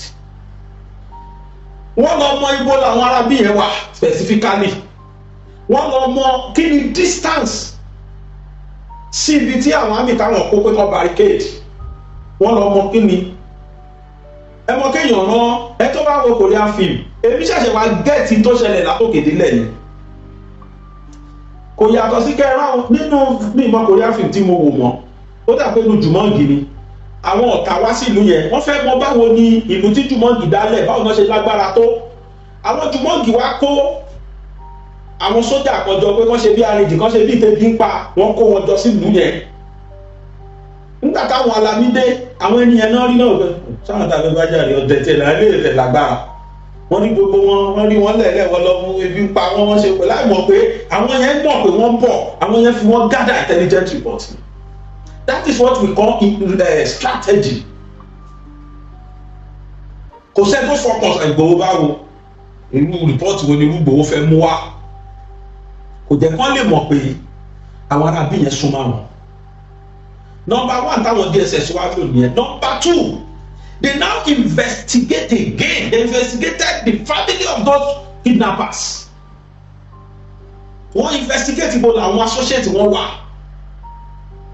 Wọ́n identify ẹnì kọ̀ọ̀kan wọn àwọn kidnappers yẹn mélòó ni wọ́n àwọn Ìgbòho mọ̀ àwọn Ìgbòho gádà àwọn report yẹn wá mélòó ni wọ́n mọ iye wọn níbo làwọn ọmọ yẹn wà specifically tẹ́ ẹ bá rántí ẹ rí pé Ìgbòho sọ pé mo dẹ̀ ti súnmọ́ wọn mo mọ ibi tán wà o wọ́n ti súnmọ́ wọn wọ́n ti mọ ibi tán wà iṣẹ́ Ìgbòho ti parí síbẹ̀ Ìgbòho bá wọn lọ kò bá wọn síbẹ̀ náà tán lọ rescue but he has done his own part àtàwọn federal officers tí wọ́n rán tẹ̀lé wọ́n ti lọ gẹ́ẹ̀tì gbogbo nǹkan tó fẹ́ gẹ́ẹ̀tì wọ́n submit ẹ̀ DSS gbà ó ṣiṣẹ́ lé lórí àtàwọn highly powerful intelligent officers tí wọ́n wà nínú àwọn DSS wa wọ́n ti ṣe identification àwọn wo ni níbo làwọn ọmọ ẹ wà ṣé wọ́n wà okay fine but I need to yọ ó yá àwọn family wọn they travel as far as Maiduguri lọ arrest àwọn family àwọn arábí yẹn wọ́n lọ Maiduguri wọ́n gbé wọn lọ Kano wọ́n lọ Zamfara gbogbo àtọmọ àtìyàwó àti gbogbo wọn kódà bàbá àtìyẹ lomi wọn kó I will give you evidence gbogbo rántí mò ń pa evidence wà lọ́wọ́ mi máa play ẹ̀ gbogbo wa gbọ́ wọ́n wá lọ gbà tí wọ́n ti mọ àwọn wo ni wọ́n ṣiṣẹ́ yẹn wá lọ kọ́ àwọn family wọn wá as usual wọ́n wá jẹ́ kó mọ̀ pé àwọn èèyàn tẹ́yìn lẹ́fẹ́ gbà lọ́wọ́ wa àwọn ò lẹ́yìn ọ̀pọ̀kan fún yín o ẹ máa tàbẹ́ fún yín ẹ wò ìyàwó yín rẹ̀ àtọmọ ìyá yín rẹ̀ àti bàbá yín tẹ́ ẹ bá fọwọ́ kan ọmọ yẹn a máa pa gbogbo wọn dànù ni ara wọn wá wálẹ̀ ìyẹn ní security tí wọ́n ṣe fáwọn ọmọ yẹn ni wọ́n fi secure àwọn ọmọ yẹn ní àwọn lákúráwàsì tó kó wọn yóò fi lè rí wọn pa àbí kí náà pé àlàsọ́ọ̀rù náà fi lè rí wọn pa lára lákúráwàsì náà ti jáde ni wọ́n ṣe pa àwọn ọmọ yẹn tó rántí ní pé fámílì àwọn náà ti wà gbẹ̀kùn mo bẹ́rí fáwọn ọ̀gá wa àwọn agbófinró Nàìjíríà tó bá fẹ́ ṣiṣẹ́ wá ṣiṣẹ́ ẹ̀ ìjọba Buhari kọ́ la wà mọ́ that is why we Yorùbás need to open our brain we need to open our brain kì í ṣe Fúlàní bá tiẹ̀ bá wá ẹ jẹ́ kí Tinubu bá ṣe many things tó fi ní lágbára lé wa lórí kan tó padà dé káláyé Buhari ni wọ́n á ti pín àwọn ọmọ yẹn káàkiri the first thing our military did was to barricade ọmọ àtọ́rí pé gbàtọ̀ fáwọn Chibok girls wọ́n pín wọn kiri ló ṣe difficult láti ní gbogbo wọn gbà pé till tomorrow gbogbo àwọn ilé ìṣìlábù nǹkan tó pariwo pé torí kò renounce Islam náà ṣe rí gbà ẹ lọ bèèrè lọ́wọ́ àwọn DSS ti tó fi rí gbà wọ́n ti pín ti náà òun nìkan kọ́ sì kú ní gbó lọ́dọ̀ àwọn Fúlàní ẹ̀ tó ti pín káàkiri àwọn ilé ìwọ̀n jẹ́ fọ́n ní wọn pín kiri torí wọ́n ti barricade ibi tó wà even when Okocha came tó wá parọ́ fún wa lórí social media wọ́n ti káwọn ọmọ yẹn lọ Kaduna helicopter kan balẹ̀ èmi tí mo sọ fún yín pé rọ́nà parí because I know it's not possible. Èmi ti ṣiṣẹ́ uniform rí. Tó bá rán àwọn èèyàn kan lọ pé kán lọ barricade ibì kan, you will not leave your beat unless you see a proper reliever. That is the law nínú iṣẹ́ security. Wọ́n ní kó bẹ́ẹ̀ yẹn àfi tó bá lẹ́ni tó ní kó wá replace àwọn. Tí wọ́n bá máa wò kí helicopter wá descend látòjú ọ̀run kó dẹ̀ máa pààkì àwọn ọmọ yẹn. Káwọn yẹn dẹ̀ máa sọ̀rọ̀. Rárá o, kò pọ̀ sí mo ń sọ ọjọ́ yẹn pé iná ló kò ṣà ń pa ara àwọn tí àwọn opposition kó sórí social media tó ń ra fóònù fún kó máa wá criticize government policy ni. Where is that Okocha today? Kó wá sọ̀rọ̀ sí ká gbọ́. Táwọn military náà sọ bí tó ti lọ rescue àwọn ẹ̀wà ṣé Kaduna náà ti lọ gbà wọ́n wá? Tòró ní Kaduna náà kó wọn lọ. Irọ́ fàyè sọ̀dà. It is same nínú gbọ́ Ọ̀yọ́ park tí wọ́n gbà yẹn náà wà tó ti lọ kó wọn wá. Ìgbòho ti identify ibi tó wà ó ti parí iṣẹ́ tiẹ̀. Now ìgbà tó kó gbogbo àwọn ará bí yẹn wọ́n kó gbogbo family wọn àwọn gọ́fìmẹ̀ntì ti wá ní agbára. Ẹ tó bá wo Korean film strategy táwọn ológun wá lò èmi ti kọ́ nínú Korean film wọn kọ́ máa ń ṣe bẹ́ẹ̀ wọ́n mọ̀ lọ gbé ẹbí ẹ kan wọ́n wá fi hàn yín pé ṣètìlí party arrest ẹ̀ ṣó máa sọ̀rẹ́dà àbó sọ̀rẹ́dà gbogbo yẹn nínú Korean film lèmi ti wò rí and it's part of war strategy. Ẹni tó ti ṣe fatafata lójú ogun tó bá rí pọ́ mọ́ lélẹ̀ a lè àwálẹ̀ ni a kò sọ̀rẹ́dà ni naturally bẹ́ẹ̀ tí àwọn wèrè yóò sọ̀rẹ́dà bọ́ wọn àwọn ọmọ ẹ̀ ṣé wọn kọ́ ti halẹ̀ tẹ́lẹ̀ because wọ́n ti rí pé àwọn troop wa ti súnmọ́ wọn wọ́n ti wá halẹ̀ pé tẹ́ bá súnmọ́ àwọn ju àwọn apá àwọn ọmọ ẹ̀ àwọn yẹn náà wá rí ta lé wá dá wọn lóhùn pé ṣé rí tẹ́ bá fi ọwọ́ kan èyíkéyìí nínú àwọn ọmọ ẹ̀ tẹ́tí láwọn fámìlì yín gbogbo la máa parun. Kò dẹ̀ sí bí èèyàn ṣe lè ya wèrè tó kò sí bí èèyàn ṣe lè dájú tó tẹ́ ẹ bá ti mú ọmọ ẹ̀ ara àwálẹ̀ tẹ́ ẹ bá ti mú ọmọ tó ti involve ọmọ ara àwa kò sí bí èèyàn ṣe lè ya wèrè tó ti involve ọmọ tó dẹ̀ fi hàn wọ́n pé ẹ wò àwọn yìí rè lóòótọ́ bàbá ẹ̀rẹ́ ìyá ẹ̀rì láti kó wọ́n dẹ̀ tún wá mọ̀ọ́mọ̀ DSS mọ̀ọ́mọ̀ fọ́n síta we have arrested their associate káwọn tó ń gbé níwùsì fún wọn lórí social media kan lọ gbé fún wọn àwọn náà wò wọ́n gbọ́ wọ́n mọ̀ DSS contact wọn ṣé ti rí àti kó wọn o gbogbo wọn yẹn ṣe yẹn wọ́n strategize wọ́n move lọ sí war zone àwọn àmì wa Air Force Navy gbogbo wọn yẹn wọ́n move lọ sí war zone ẹni bá sọ pé gbòòwò bá wọn lọ rọ́dún pa gbòòwò tẹ̀lé wọn rárá gbòòwò ti parí tẹ̀sí ẹ̀ you have no business with them anymore. They now went there. They went in. Wọ́n ti mọ specific place ibi táwọn arábí yẹn wà. Wọ́n move lọ síbẹ̀. Wọ́n wá face ara wọn bomb battle. Wọ́n pa mẹ́sàn-án tó dáa. Nigerian troops pa mẹ́sàn-án. Wọ́n neutralize mẹ́sàn-án. Nínú àwọn Fúlàní yẹn. Wọ́n dẹ̀ kó mẹ́jọ hand life by. Wọ́n kó wọn dání lọ fún ìjọba ní Àbújá. Wọ́n pa mẹ́sàn-án tó dáa. Kò sí kankan tó sá lọ anywhere. Ìdí tán fi lè sá lọ ni pé àwọn the same set tí wọ́n station síbi tó máa buy escape ẹ má gbàgbé àwọn yẹn wà bẹ́ẹ̀ wọn kúrò bẹ́ẹ̀. That is what you see.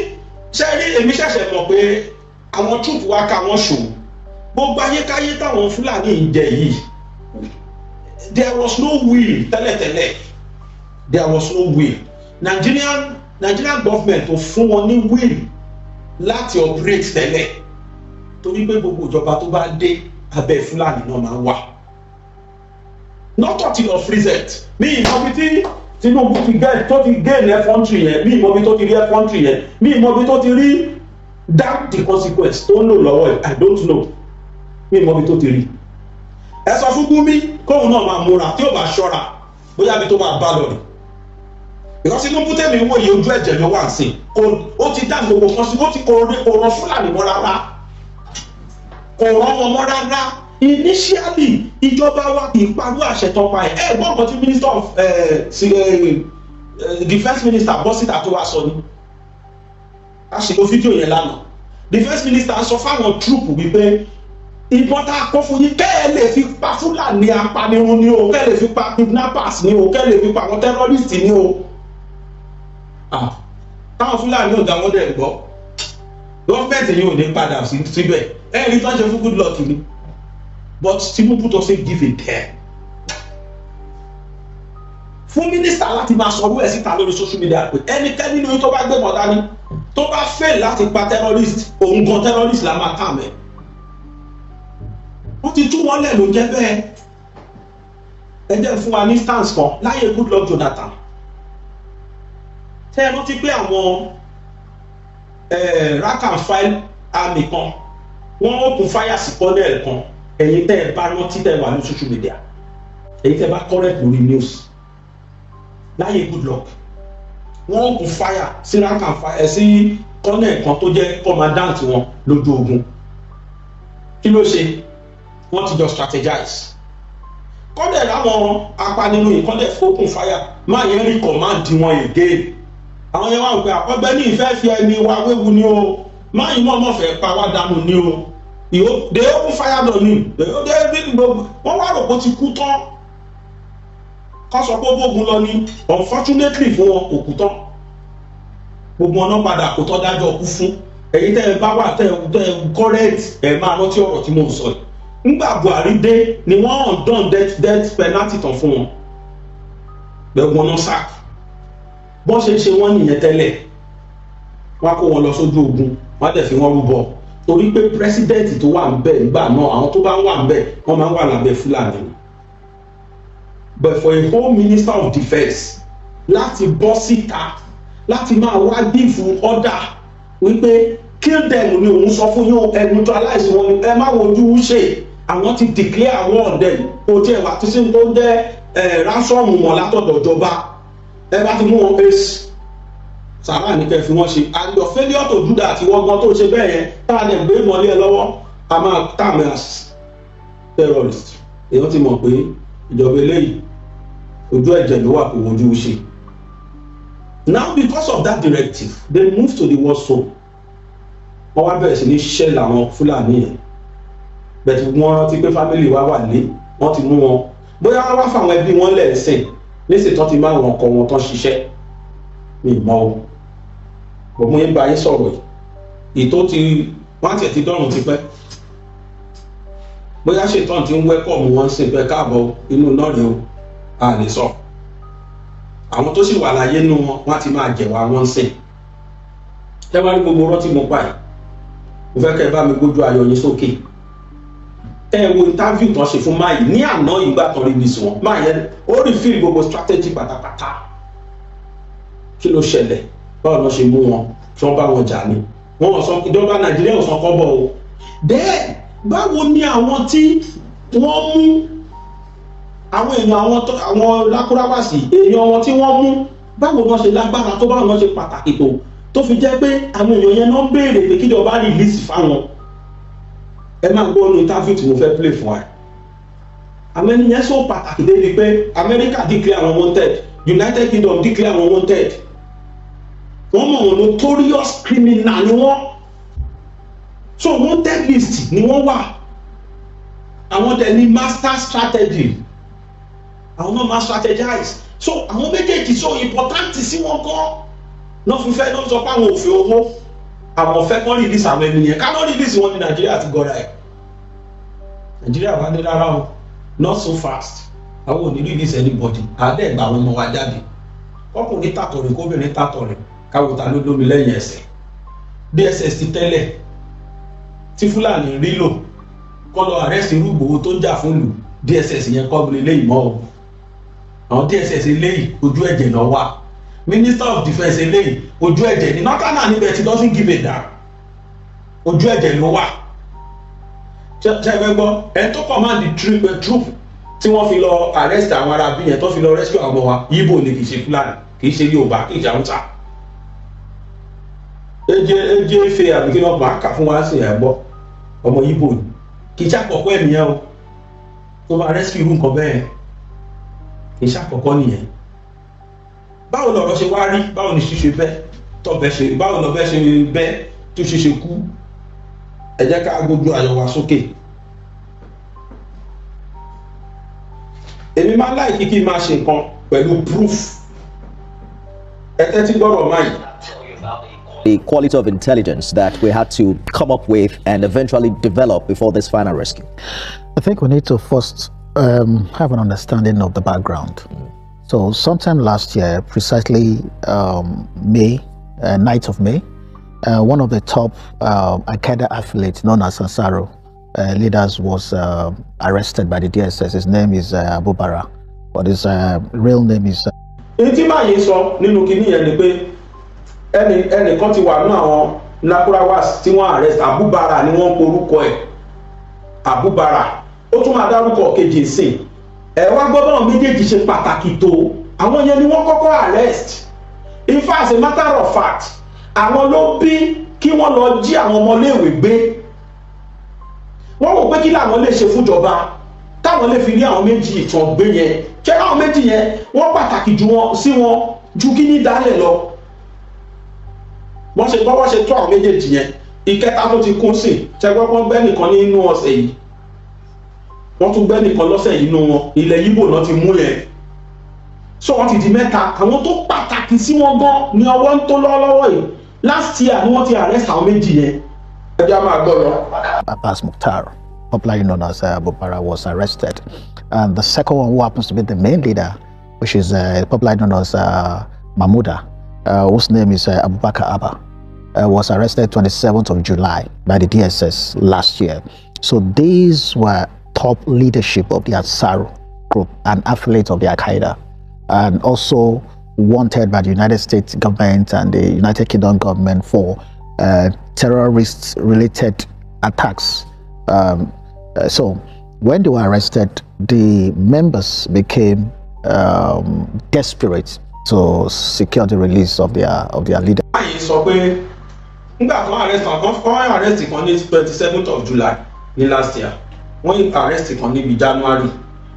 Àwọn Fúlàní wá make many attempts láti rescue àwọn ẹni yẹn, láti rescue àwọn méjèèjì. But unfortunately fún wọn, àwọn àmì wá up to task. Wọ́n ò rí wọn rescue.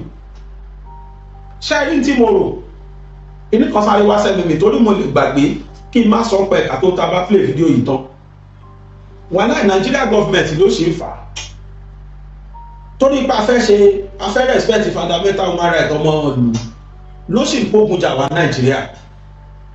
Tí Nigeria government bá pa National Assembly láṣẹ, ẹ jẹ́ ká ṣe kóòtù kan kó jẹ́ pé lẹ́sẹ̀kẹsẹ̀ tá a bá mú ara if compulsorily tá a bá rí wọn mú kóòtù gbọ́dọ̀ dájọ́ kú fún wọn ká tó pa wọn if compulsorily it must be like that fine no problem ẹ dá kóòtù kan lẹ̀ bọ́n ṣe mú wọn lánàá yẹn sìn kán jí sí kóòtù yẹn láàárọ̀ yìí wọ́n bá mú wọn wíkẹ́ndì kò kẹ́ anybody kán jí sí kóòtù yẹn láàárọ̀ yìí èyí náà dẹ̀ ni kán dájọ́ kú fún wọn ṣèbí ẹ fẹ́ kó fi pronounce ikú wọn ni kán èyí bọ́n ṣe mú wọn lánàá kán pronounce ikú wọn lẹ́nìí ó tiẹ̀ wà pẹ́ jù by Monday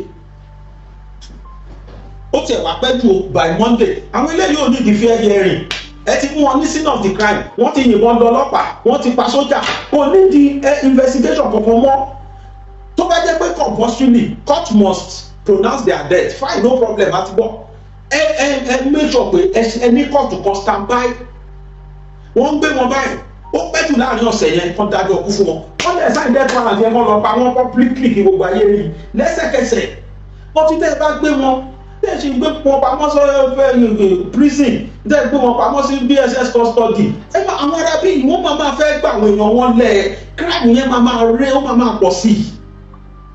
These people doesn't deserve second chance. They don't deserve fair hearing. Torí gbogbo àwọn ẹni ẹlẹ́ni tí wọ́n ń pa wọ́n fún wọn ní fair hearing. Èèyàn tí wọ́n kó ní èsì ilé yáwọ́ ta nǹkan tó kó wọn yìí. Ṣé ẹ mọ̀ pé wọ́n dín ẹnìkan báyìí? Bàbá oníbàbá. Ṣọ́ fún bàbá yẹn fair hearing kan tó dùn. Wọ́n ìtẹ́jú máa ṣàánú wọn, tẹ́ máa kó wọn lọ court, ẹ̀ tún máa fi taxpayer, ẹ̀ tún máa fi fún wọn lóúnjẹ. Kò sẹ́ni máa wọ gbẹ̀wọ̀n tó lè fún lóúnjẹ, nítorí ti ṣiṣẹ́ rí ni. Kódà wọ́n tún fún wọn lẹ́jà ńgbà mi, wọ́n tún fẹja sórí ráìsì fún wọn. Do they deserve it? Ẹ kó wọn báyìí, kó wọn lọ gádò straight ni, bó bá dẹ̀jẹ̀ firing squad, ẹ kó wọn lọ sí range. Ìjẹ́rí tó bá ń ṣe bẹ́ẹ̀, tọ́mọ̀ páwọn olórí àwọn tó bá ti kó wọn pa wọn lẹ́sẹ̀kẹsẹ̀, wọn ò ní máa fi wọ́n béèrè negotiation mọ́. Wọ́n á ti gbọ́kàn kó lórí àwọn yẹn, àwọn méjì tó mú yẹn, ó jápa àwọn gan. Wọ́n tún sì máa ṣe nǹkan mìíràn sí máa tún fẹ́ fi demand fún àwọn méjì yẹn. Eléyìí wáyé kó jẹ́ pọ̀ fúnjọba. Kí lè ṣe ń fa àwọn méjì yẹn lẹ̀ sáyé fún? Wọ́n dájọ́ ọ̀kan fún 45 years. What's the meaning of that? ìtọ́dájọ́ dẹ́gbà yangi fún ṣé wọ́n ti pa kí ló ń ṣe láyé gbogbo àwọn náà ṣe ní fundamental human right a kò fi waste time ni. Do they have any right in Nigeria again? They've unlike many Nigerians, they've denied many Nigerians their life, right to live. Wọ́n ti deny many Nigerians. They don't deserve to live. Nigeria ló fún ṣe fún wọn láyé jẹ ẹwọn méjì yẹn sì tán nítorí wọn lọ́sẹ̀ lọ já àwọn ọlọ́mọ kó just to distract Nigeria government, just to attract their attention because they thought they can negotiate their people with those lives. Kò bójúmu náà Nigeria government ló ṣe ń fà á bẹ́ẹ̀ bá ti ṣòfin kan ẹ ṣòfin ẹ dá kóòtù kan lẹ̀ kóòtù yẹn ò ń ṣe kóòtù olègbàdìyẹ kọ́ náà fẹ́ gbọ́ kóòtù yẹn purely fáwọn kidnapper ló wà fún tó ń kó wọn dé báyìí tí wọ́n ti rí evidence to prove pé lóòótọ́ ló ṣe kò ní ìdí ẹjọ́ kò ní ìdí kankan kí judge pronounce judgement straight you are hereby guilty and sentenced to death by hanging or by firing square kọ́ dẹ̀ máa kó wọn lọ gallows straight wọ́n ní ìdí condemn cell wọ́n ní ìdí condemn cell wọ́n gbọ́dọ̀ gbé ayé wọn jújọ́ tán dájọ́ yẹn ẹ rí i pé tó bá ń ṣe bẹ́ẹ̀ wọ́n fẹ́ nǹkan tó máa pa wọn gbogbo bí tó bá ti pa wọ́n máa ń sá bẹ́ẹ̀ ni ẹni kan máa sápò Nàìjíríà bọ́ torí pé a ṣe ń ṣe àfọwọ́pa wọn lórí tó bá dẹ̀ ń ṣe bẹ́ẹ̀ máa ṣọ́ àwọn northerners yẹn máa ṣọ́ àwọn Fúlàní yẹn they will start shouting wọ́n ṣe bẹ́ẹ̀ fún Ibrahim Traore kò sí tútọ̀ ọ̀pá fún tán ó violate fundamental human right ó ṣe kí ní yóò kú dáhùn lóhùn wọ́n ṣe ń gbé wá ló ṣe fún wọn wèrè la fi wo wèrè ló fi ṣe fún wọn ó pa wọ́n pakúpa ni he doesn't have time. You don't need fair hearing for àwọn mẹ́sẹ̀ẹ̀sì tó kó yẹn sìn ẹ̀mẹ́jẹ̀jọ tó kó yẹn wọ́n deserve to live. àwọn tó ń stage ọmọ ọlọ́mọ for 50 something days almost 2 months. irú fair hearing wọn lẹ́fẹ́ fún wọn ẹ máa wò ó bọ̀ máa ṣe wọ́n á tún gba lọ́ọ̀yà fún wọn ẹ máa wò ó need. So several attacks were attempted last year that were foiled by our security forces, especially on the Wawa detention facilities of the Nigerian Armed Forces. It's highly sensitive detention facilities in Niger State. The attack were foiled, and after that they went quiet and start planning this attack. So this was a carefully planned strategic operation, and the reason behind it was our choice of location, and the people was one. Only because of those two people, they needed to win the attention of the government in order to release those people being arrested. Those people arrested, they need to release them. They now need an action that will affect the government, that will attract the attention of government. And they knew that government is from Southwest.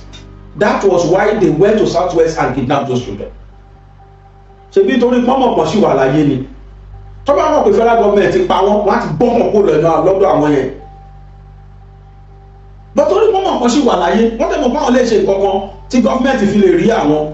Ọlọ́run ló yọ government wa o. Káláyé Buhari ni mo fọlọ́ gbúra wọ́n ti release àwọn méjèèjì yẹn. Torí para wọn ní. Mọ̀ye nǹkan tí Buhari lọ́wọ́ ni. Yàtọ̀ fún ọmọ sí bọ́ọ̀gẹ̀sì àwọn ọmọ kan wọ́n kó àwọn ọmọ lẹ́yìn láyé Buhari 200 billion 300 billion wọ́n yẹn fún wọn nìyẹn. Bákan ọmọ yẹn lẹ̀ wọ́n tó lọ kó mi wọ́n sọ di kàríkàsọ̀ àwọn ọmọ yẹn institution kan ní Kaduna wọ́n kó wọ́n ṣojú gọ́ọ̀mẹ̀ntì pa bí méjì nínú wọn báyìí kó lè rí pé ṣeré kọ́ ẹ̀yìn èèyàn tẹ́ bá lórí news tẹ́ ń gbọ́ news ẹ̀yẹ rántí kí á ní Buhari ti lọ kówó fún wọn wọ́n lọ já train wọ́n kidnap àwọn èèyàn nínú train kódà ìkan bímọ síbẹ̀ ẹnìkan náà kan jí pé bímọ sí sọ́dọ̀ wọn bẹ̀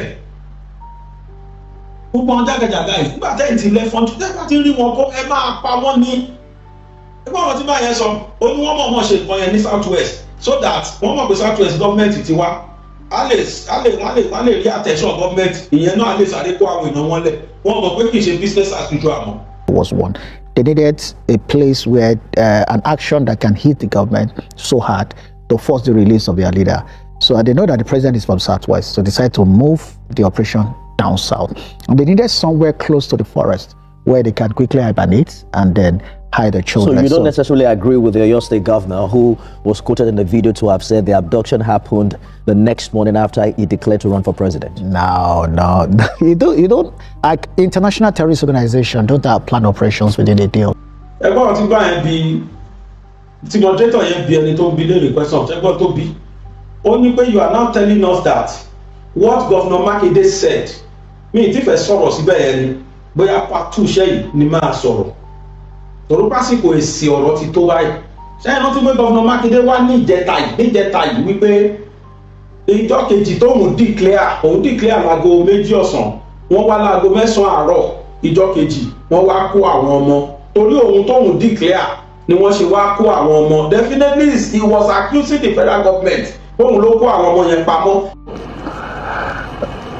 For 7 years we didn't witness anything like this in Oyo State. I declared to run for the presidency of Nigeria at 4 o'clock, and by 9 a.m. the following morning the children were abducted. We're still feeling through. Torí òun tóun declare ni wọ́n ṣe wá kó àwọn ọmọ. Definitely he was accusing the federal government òun ló kó àwọn ọmọ yẹn pamọ́. Ẹnìkan náà dẹ̀ ti sọ bẹ́ẹ̀. Tẹ́mi Olúlọ́yọ̀ ti sọ bẹ́ẹ̀. So I will present that in part 2 of this video and it will be on YouTube. Now, máa yìí wá bí ẹni tó ń bi léèrè question ó ń bi guest ẹ̀ léèrè wípé so are you saying Governor Makinde was lying? Máa yìí wá nípa no tó ń sọ yẹn is rubbish. Ìdí ni wípé àwọn tí wọ́n ń kidnap èèyàn kì í ṣe jọ́pọ̀ náà fi ń plan.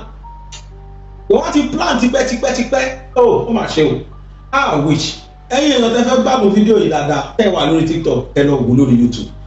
Máa yẹ debunk allegation aburú tí Governor Makinde fi kan government wípé government ló rán wọn wá gbé nǹkan tó sọ indirectly yẹn pé wọ́n wá gbé àwọn ọmọ yẹn just to discredit him. Ìjọ tóun declare ọjọ́ kejì ni wọ́n wá kó àwọn ọmọ. Ta ló wá kó àwọn ọmọ ọjọ́ kejì?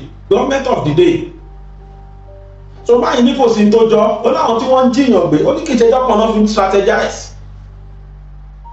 Ẹ̀yin tẹ́ wò lórí YouTube mo mọ̀ pé máa jẹ́rìí mi pé tó sọ nìyẹn.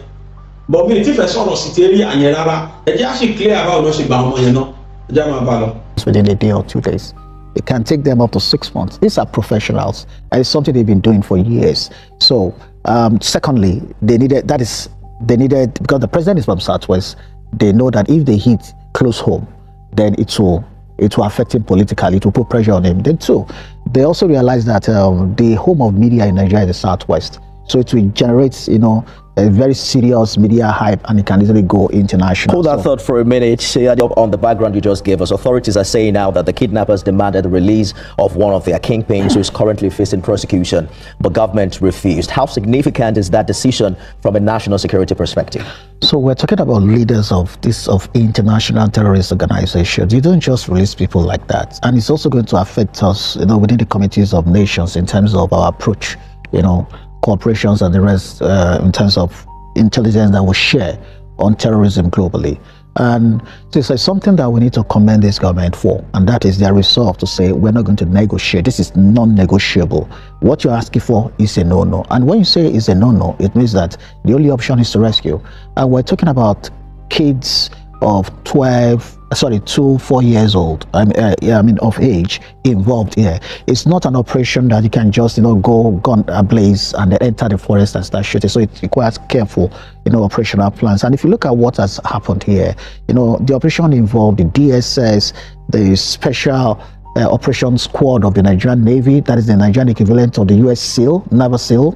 We have the special squad from the Nigerian Air Force, the special squad for the Defense Intelligence, the best of the best from the Nigerian Police, and even from the Office of the National Security Advisors were involved in this operation. And what they did was, the use of technology, use of intelligence to be able to identify those that are involved, which DSS already had some information about them prior to that time, and they began to identify associates of those people, their mothers, their children, their wives, people close to them, and they began to, they spread their dragnet across, the northern part of Nigeria, from Kwara State to Niger to Kano, Kaduna, Katsina, Gombe, all the way to Adamawa, Borno State. They began to arrest family members, associates of these people. So what they did was that they did the video and sent the video back to them. That, okay, we've seen the one you killed.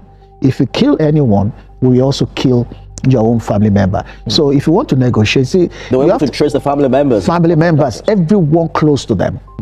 Government security forces picked everyone. So all the while there was a line of communication between government. Of course, and governments, was so strategic, in the operation that they, did not relent. Were they still in Oyo State at the time of rescue? Yeah, they were still in the forest. So this, there was this quick response from the Nigerian, defense forces, security forces, to, encircle them before they could move them from Oyo forest to the Kainji forest, which is actually their base, and that would be very difficult. If you compare this with to Chibok girls, the response was very slow, and before the government could respond, they've already shared those children, so it became very difficult. Learning from that, the security agencies this time around, the team did not waste time. They were able to launch operations immediately, cover the entire forest, the forest area, and they began to close in on them to ensure that there is no escape route. They cut off supply, cut off communication, cut off everything. And they only release communication when they want to communicate with them and let them understand that there is no two way. ọkùnrin wọn bí léèrè pé àwọn ọmọ ẹ̀ tí wọ́n rescue níbo náà ti rescue wọn. máa yẹn sọ pé nínú igbó yẹn ní Ọ̀yọ́ state yẹn ni. ó sọ pé gbogbo àwọn family àwọn ará bí yẹn gbà tán ti identify wọn, gbogbo family wọn náà lọ kó. wọ́n dẹ̀ ṣe fídíò wọn fi ránṣẹ́ sí wọn, ṣe ti ráwọn ẹbí yín tẹ́nìtìn àti gbọ́pẹ́ ti pa kan o, òtẹ́ bá tún pa ẹni wọn náà àwọn gbogbo fámìlì yìí là máa pa, gbogbo wọn fojú ara wọn nípa Sungeru rè Amadi rè Chinkafi rè wọ́n pé gbogbo fámìlì àwọn rè kì àti gbọ́n tẹ̀sán kí lè Áfíríkà ṣe àfẹ́gbà àwọn ọmọ wa ẹ bá pẹ́ níbọn dínú àwọn yẹn gbogbo àwọn ẹbí yín là máa rún tán pátápátá wọ́n gbọ́ bẹ́ẹ̀. mọ̀tírítọ̀ wa bí máa yẹn léèrè pé níbo náà ti wá lọ gbà wọ́n lẹ̀, ṣé nínú igbó Ọ̀yọ́ state yẹn náà sì wà ní àbí Kaduna? máa yẹn ní Sungeru ni wọ́n wà kọ̀ọ̀kan ní àwọn arábí yẹn pèsè sí, bọ̀kán tó kó wọn lọ sí Sungeru bí Makurdi Agbolópè sí pé kán tó kó wọn lọ síbẹ̀ yẹn Nigerian troop wọ́n ti fi army barricade gbogbo ibi tán wà, torí pé ti Chibok girls ó ti kọ́ wọn lọ́gbọ́n, wọ́n ní táwọn Chibok girls pé wọ́n ti pín wọn àwọn yẹn káàkiri, bọ̀kúlù ẹ̀ tó ṣẹlẹ̀ lẹ́sẹ̀kẹsẹ̀ làwọn àmì náà ti kó àwọn troops sí gbogbo ẹnu ọ̀nà tó gba gbogbo ìlú yẹn kọjá, tó gba gbogbo olúgbó yẹn débi pé wọn ò ní ráyè gbé wọn escape. Faulting what the wrong information that Okosha gave to us. They were all like that on social media, tó instigate irọ́ láti kàn fi lè discredit the government, to truncate government's effort. máa yẹn confam ẹ̀ fún wa sí pé inú gbó kò tí ẹ nídìí kò nídìí ẹbí mọ̀ pàwọn èèyàn á ṣe máa láǹfààní láti lọ interview àwọn tó ń gbé yìí gangan wọ́n máa padà sọ fún wa níbo ṣé lóòótọ́ náà fẹ́ helicopter kò yín, ara àwọn ìbéèrè tá a ṣe máa bí wọ́n nìyẹn tíjọba bá gbà wá láyè láti lọ máa interview wọn. mo mọ̀ pé wọn ò lè ní ká má rí wọn interview kó afẹ́kára wọn balẹ̀ ni mọ̀ pa ṣe máa ráyè lọ interview wọn pàápàá jùlọ principal, and she will tell us. So ṣé lóòótọ́ wọ́n ti fi helicopter kó yín lọ, níbo náà ti rescue yín, ṣé lóòótọ́ lẹ rí wọn gbà tán yìnbọn síra wọn, where were you then? Gbogbo nǹkan ẹ̀ la fẹ́ gbọ́. ṣé lóòótọ́ ni wọ́n sọ ransom? Because ẹnìkan tí ó ní tí ẹ̀jẹ̀ títa sọ́pọ̀lọ́ ẹ̀ sọ pé gọ́ọ̀mẹ̀ntì ló kó wọn lọ Kaduna, inú ilé kan náà kó wọn sí tán ti ń gbádùn, ìbẹ̀ ra ọmọ ẹ̀ pé wọ́n look fresh, lágbára Ọlọ́run bọ̀ wá kó wọn náà lọ́rùn bẹ̀ tí wọ́n náà máa look fresh. àwọn tẹ́ rí yẹn look fresh, woman yẹn ti wù. ẹni tó bá ní first video tí principal yẹn ṣe àti current video ẹgbà kan release ẹ̀yìn ẹ lọ wo méjèèjì síra wọn. àwọn ọmọ kan mo rí wọn bẹ̀ lánàá, àwọn ọmọ yẹn ti ń di skeleton. àwọn ilé look fresh torí pé wọ́n kó aṣọ dání tí wọ́n kó lé sí wọn lọ́rùn. àwọn ọmọ tó ń ju bisikíìtì jẹ bí ẹni pé nǹkan ṣe wọ́n yìí lẹ́ni wọ́n look fresh. ẹni tó funfun sódì ní bí ìgbẹ́jẹ̀ ti ń tán lára wọn. àwọn ilé nídìí torí pọ́pọ́dé ò mọ kí ló ń ṣẹlẹ̀ ní wàdùwàdù tẹ́lẹ̀ táwọn ọmọ yẹn ká náà àgbàlá dẹ́nu they are still agile tí wọ́n gbọ́dọ̀ ṣàgbàlagbà bẹ́ẹ̀ ẹ wá náà look fresh ẹ lè look fresh àwọn táwọn yìí look fresh. In fact Nigeria sì ní problem o ọlọ́run gbogbo wa fojú ara wa ní fídíò tí wọ́n wà ní ugbó tó ń gbé wọn kó ní ugbó ẹnìkan wá jókòó síbi kan sọ pé wọ́n lọ kó wọn sínú ilé kan Kaduna síbi tó ti kó wọn yẹn ọjọ́ ní ilé ibi tá a ti rí wọn yẹn ọjọ́ ní ilé nígbà kan kó wọn lọ ẹ̀jẹ̀ kájọ wò bíbẹ̀ bá jọ inú yàrá o ó yá tó bedroom dẹ̀ níbẹ̀ good.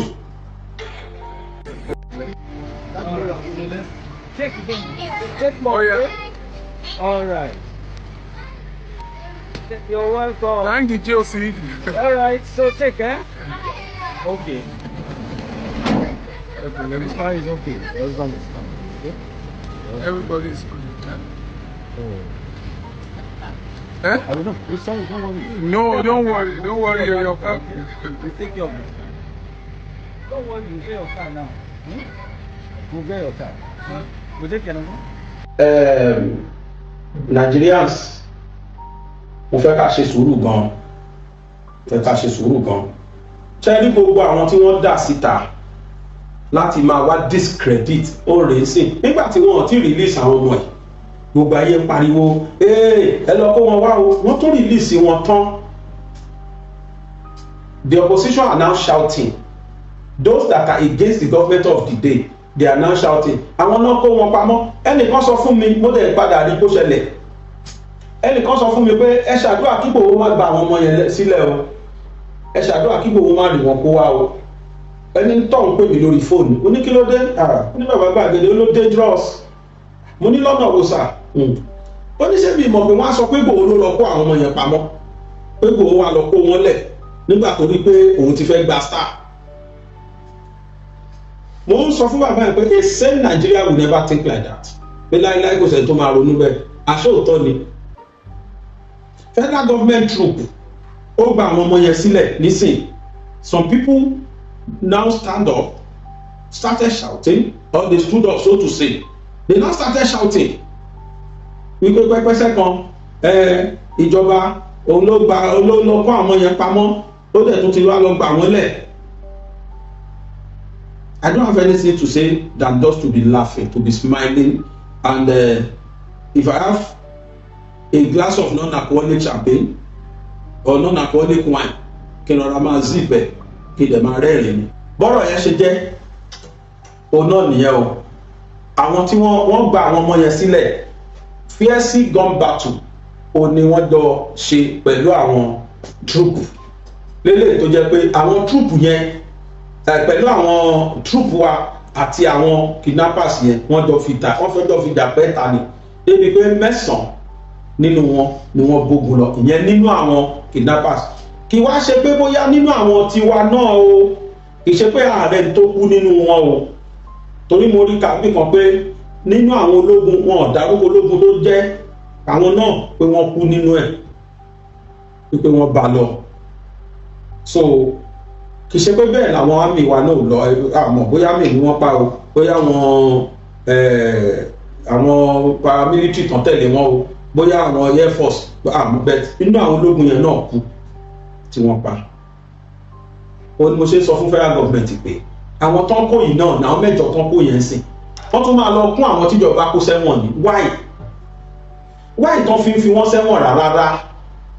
Kí ló dé tètè ràn wọ́n ṣẹ́ lẹ́sẹ̀kẹsẹ̀ kọ́ lọ bá wọn tó kù. Òfin Nàìjíríà gbà láyè láti pa wọ́n bẹ́ẹ̀ fine ẹ ṣe kóòtù kan tó máa jẹ́ fast track court. As soon as tọ́ba ti ń kó wọn dé báyìí kó wọn lọ kóòtù yẹn kọ́ dẹ̀ dájọ́ kú fún wọn kọ́ dẹ̀ if it is compulsory that a Nigerian court must condemn them ẹ dá kóòtù yẹn sílẹ̀. Bóyá Enugu ó dà pé gọ́ọ̀mẹ̀ntì Enugu ó ti dárú kóòtù yẹn sílẹ̀. Ó ná soon as tọ́ba ti mú àwọn kidnappers dé báyìí lẹ́sẹ̀kẹsẹ̀ kọ́ dájọ́ kú fún wọn olóhùn òun assign death warrant wọn olóhùn assign death warrant wọn lẹ́sẹ̀kẹsẹ̀ ní pé òun ò fẹ́ rí wọn. Minister of Defence náà dẹ̀ ti sọ̀rọ̀ ó ti declare shoot at sight fún wọn. As soon as tẹ́ bá ti rí wọn ẹ má ṣàánú wọn rárá, your failure to shoot them dead pẹ́ẹ́ báyìí òun máa táàmù yín as terrorist. So kí ló wá kù? Ìjọba Nàìjíríà ẹ̀yin lẹ́sìn lọ́tẹ̀ ewé la fi wo wèrè in totality ẹ jẹ́ ká rid of àwọn ará bíi Nàìjíríà wọn ń ṣara wa unwanted element ni wọ́n bẹ́ẹ̀ bá ti ń kó wọn bẹ́ẹ̀ wọ́n nídìí kóòtù wọn nídìí kó máa lo judiciary wọn máa lo ẹ clear wọn.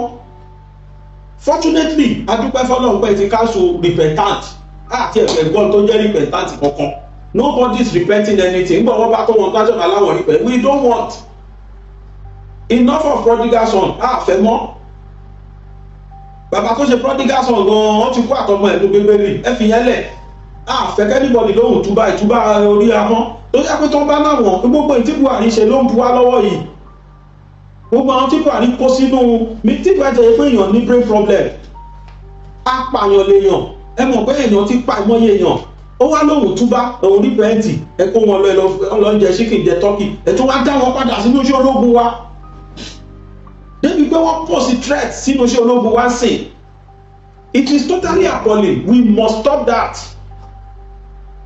àfẹ́rú ẹ̀ mọ́ o àfẹ́rú ẹ̀ mọ́ kí gbogbo ẹ̀yin ẹbí tọ́lọ́mbà yín gba àwọn ẹbí yín jáde láyọ̀ àtàlàfíà lágbára Ọlọ́run yóò lè tọ́ sí yín mọ́ àní rírú ẹ̀ mọ́ nílẹ̀ Yorùbá lágbára even Nàìjíríà generally Ọlọ́run á bá wa stop ìlú ẹ̀ èmi ṣẹ̀ṣẹ̀ rí nísìn ní wípé pẹ̀lú nǹkan tí Tinubu ṣe yìí Ọlọ́run ti ń bá wa gbàkóso fídíò kan ò ṣe é ṣò mo ní lọ́wọ́ àwọn tí mo rí lẹ́lẹ̀ yẹn wọ́n á fẹ́ wọ 200 ìpakúpa náà pa wọn kódà ìkan wà lẹ́nu ní òwò báyìí ó sì fọ̀rọ̀ sókè àwọn túùpù wa náà ni gbogbo iṣẹ́ wọn gbogbo nǹkan burúkú gbogbo ẹrù wọn jágbajàgba làwọn yẹn kó sílẹ̀ wọ́n fún wọn jẹ gan ìwé ìtàn fi ń ṣe yìí pẹ̀lú ògo Ọlọ́run Nàìjíríà máa tó di ibi tí Fúlàní ò ní rí gbé Fúlàní apanirun ní o àwọn Fúlàní tó hàn fa wàhálà tí wọ́n jẹ́ pé èèyàn dáadáa tó jẹ́ kọ́kàn tẹran tí wọ́n jẹ́jẹ́ tán kì í fẹ́ràn jẹ́ kó irú wọn a lè jọ gbé pẹ̀lú sùúrù àmọ́ṣẹ́ lẹ́rù àwọn tó náà kú bí tá a máa gbà yẹn